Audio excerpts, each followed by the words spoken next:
What's up, guys? Today we're going to be building a kelp farm for fuel and XP. I'm going to build mine below the water level here, but you don't have to. So I've prepared a little bit of a hole just so you don't have to watch me hold the water back. We'll talk about the dimensions here in a minute. But what you're going to need for this size, we're going to do 9 long, so 9 kelp, 9 pistons, 9 observers, 9 redstone, hopper to collect everything, and some fence gates there to hold the water back. Chest to collect, and a few decorative blocks there. And then down here at the bottom we've got the optional, if you want to go ahead and turn it into fuel, and that's what we'll be making there, those dried kelp blocks for the fuel. So what you're going to want to do is have a 5 deep wall in the front, or hole, however you look at it. That's going to be 4 wide, and then 9 in this direction, so 9 by 4 by 5, and then just whatever wall you want on the ends there. This one you're just going to need to make sure it's watertight because we're going to flood it. So we'll talk about these layers as we go. So you're going to want to build up one layer from your bottom, and that is where we're going to put these pistons facing towards the front. And the bottom layer is going to be where your kelp go, so just put the pistons all the way across the front there. And then if you've built yourself into a hole, go ahead and throw a block down to help yourself out. We'll just let that live there for a bit. Now we're going to go ahead and place our observers from the back here. But you do not want to put down your redstone yet at this point because of the water. So I had a tiny recording glitch, but all you're going to want to do is throw one more row of solid blocks on top of those observers, and then fill that whole front space with water. And then plant your kelp inside that water, and that kelp will grow up and make those water sources. If you have enough extra kelp, you can go ahead and add it right on top there and speed this along. You're going to want these to be all water sources because we need it to spill over the front there.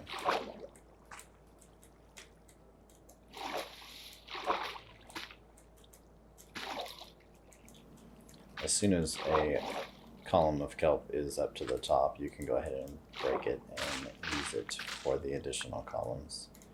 It's already water sources, so you don't need it anymore.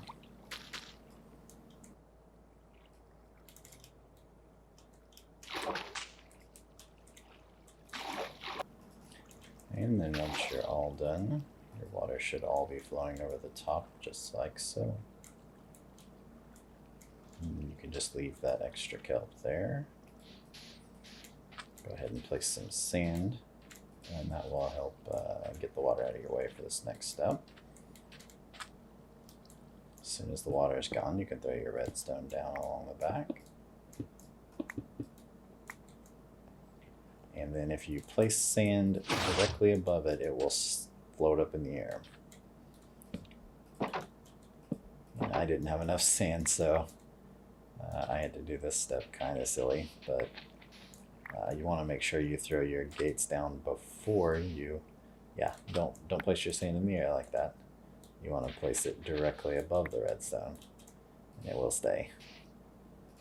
So then you want to make sure you put your fence gates down before you take away that sand from in front of it so that your water does not flood the redstone area and pop all your redstone up.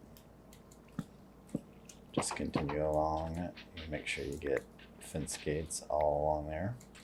This will hold the water back, and the kelp will have enough momentum to go into our collection area.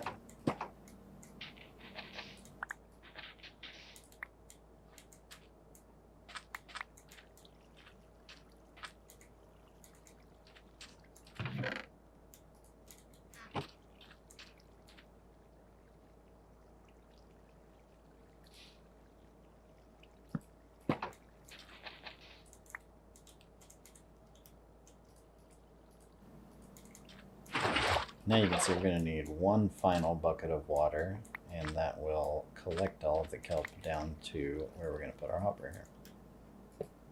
Face that into the chest, and there you go. The water will flow right up to the edge of that hopper, which is why we're able to make this one 9 long. But you can see essentially we've made a upside down sugarcane farm. That is done, other than throwing a roof on the top, just so you don't get extra stuff in there clogging up your system. We're gonna go ahead and decorate it up just a little bit with some stairs around the edges and whatnot, and then we'll throw our little oven there on the end.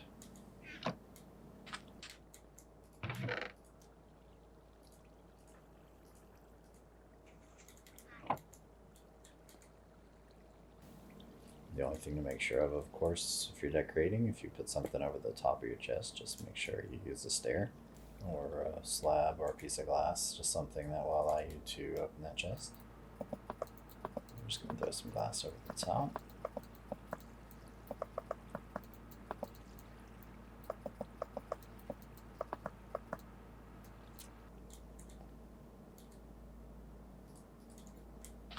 Throw some stairs around the edge. You can see there every once in a while a piece of kelp will maybe not make it all the way, but that's pretty rare.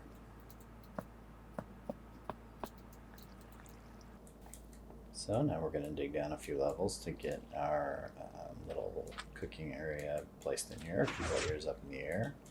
You won't have to dig, but we're just going to make a little staircase here and get everything placed down there under the ground. Out of sight, out of mind.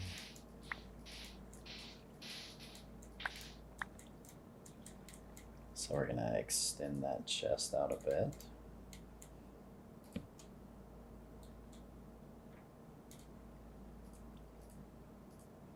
We're going to run a hopper under that, and we're going to feed that directly into the smoker.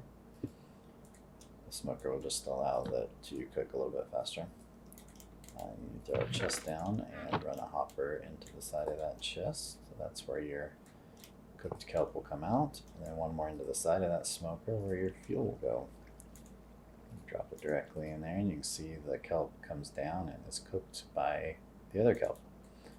So the reason this works is because 9 dried kelp will make a block, and that block will cook 20 kelp. So you actually get more than double the fuel that you need to run itself. Throw that there just to make the blocks easy to create. Follow our stairs in. And I'm going to go ahead and adjust that a little bit too here in a second, but we'll just fill all that back in because we don't need it. Yeah, that drives me crazy.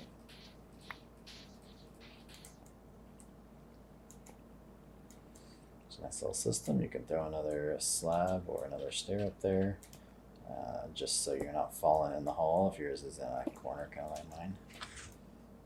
I'm going to throw some couple fences around there, just so I'm not constantly taking fall damage. That's pretty much it.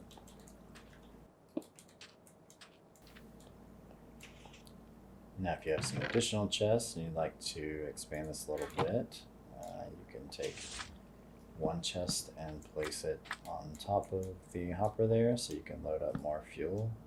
And then you can go ahead and place the second chest right down there, and that will just allow you to collect a little more kelp before you have to come back and turn it into your fuel.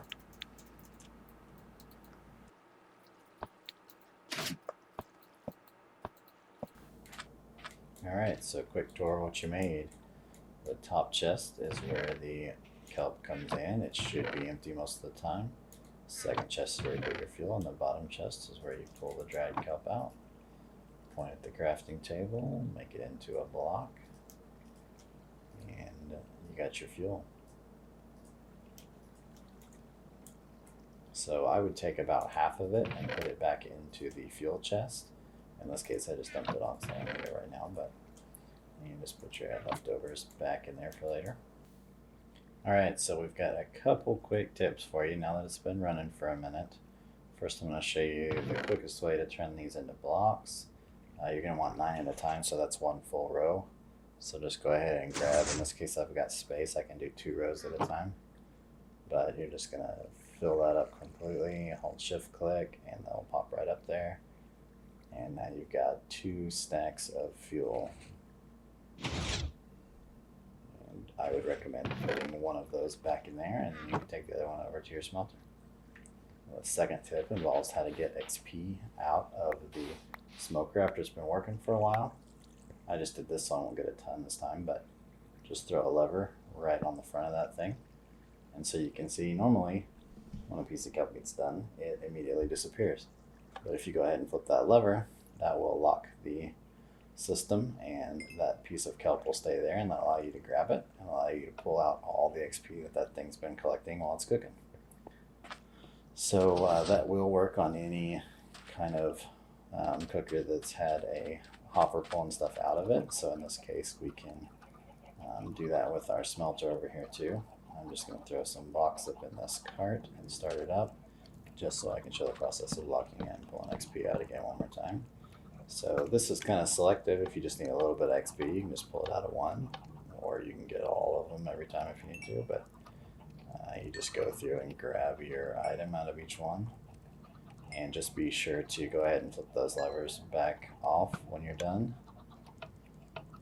Wait for next time. Throw your stuff back in the chest if you don't need it, but you're good to go. A little bit of a sneak peek here. We've got a world download and a starter house coming soon.